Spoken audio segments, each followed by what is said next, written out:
Hello and welcome to this lecture. In this lecture, we are going to learn how to sort data returned by a select statement. So we are going to use the order by clause inside our select statement to activate the sorting of the data returned. This is what the syntax will look like. So the format basically will start with a select keyword.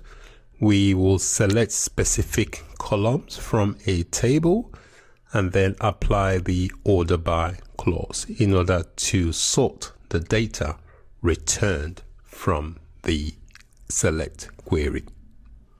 So let's launch our pgAdmin 4 tool by going to all programs. If you're on the Windows, click on the Postgres folder and then pgAdmin 4. If you're on a Mac, also locate the pgAdmin 4 icon and click to launch the icon. Once the tool launches, let's connect to the server by clicking on the server plus here, and then if you click on the Postgres server, it should give you an option to log in. So click on the plus sign and we just need to enter the password. So the password will be the password set during the installation of Postgres. So I'm connected. It tells you here server connected on the bottom right.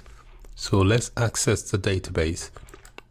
We have two databases here. The database we are going to run this query on is the DVD rental database.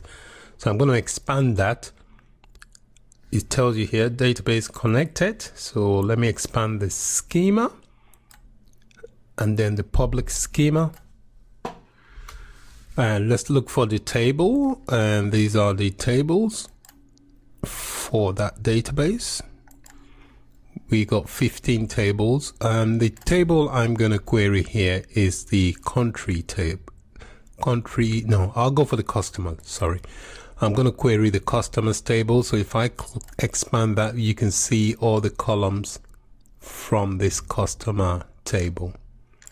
Let me just expand this a bit so you can see. So these are all the columns from the customer table. I'm going to select specific columns here. I'm going to select the first name and the last name column only. So let me open the query window by right clicking on the table name and clicking on query tool.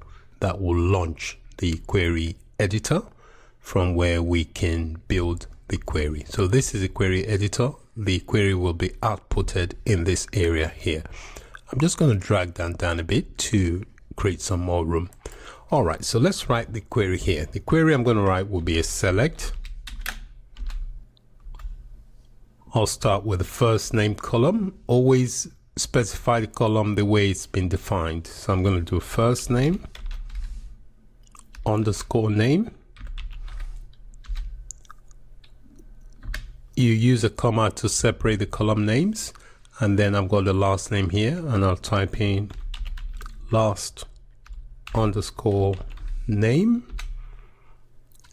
and then I'll specify the from. Always good to write your keywords in capitals to make them stand out. The editor here also gives them a specific color to make them stand out. So in the from field is where you specify the name of the table, which is customer.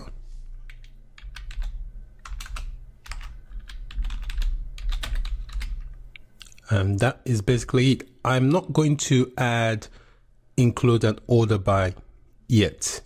The reason being, I want to execute this query so you can see the difference when the data is sorted and when the data is not sorted.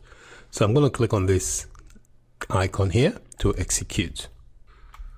As you can see, this is the output from the query here. The data is not sorted in any way. You can see here the first name here. You got say Jared, you see Linda, you got Elizabeth, you've got Dorothy. So there's the data is not it's not ordered in a way. So it is returned the way the data was entered into the table. So we can change that by adding an order by clause. So the way it is now, without using an order by clause, it sorts it in ascending order. So now I want to be specific and apply an order by clause. So to do that, when you are adding an order by to your statement to filter data, it's usually the last thing you add to the statement. So I'm just going to add an order by.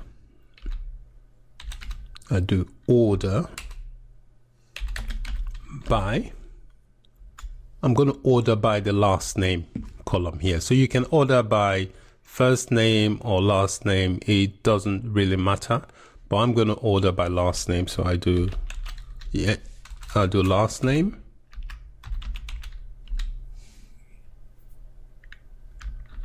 Underscore name. And then I want it in a descending order. When you use the order by, you have to specify how you're ordering the data that is returned by the select statement, either in a descending order or ascending. This is the current structure here of the output. You can see Ellie, Smith, there's no order here. You can see the A appears here, Anderson, and you can see J there. So by the time we run this query again, after adding the order by, this last name will be structured in the way it is sorted. You'll see a more structured ordering of this column here. So keep an eye on this column here. All right, so let's execute the query again. And we just see, as you can see, we've ordered the data in a descending order. That is from Z to A, if you will. You can see here, it displays young first, Y, and then if I scroll down, you can see, you probably see if there's any A, it will be right at the bottom. Let's scroll down. You can see these are the A's because of the way I have ordered the data. All right, so if you're ordering in descending order, it will take the format of Z to A. If you're ordering in ascending order, it will be from A to Z. So if I change this, for example, from descending to ascending and run this again, it should change the structure. You can see now the ordering is different. Is from ascending means A to Z. You can see that now A appears first and so on. So that's how you sort data returned by a select statement. So if you don't specify the order by, the default is ascending. So when you are ascending, it sorts the data from A to Z. If you're using descending, it sorts the return data from Z to A. Many thanks for watching. Bye for now.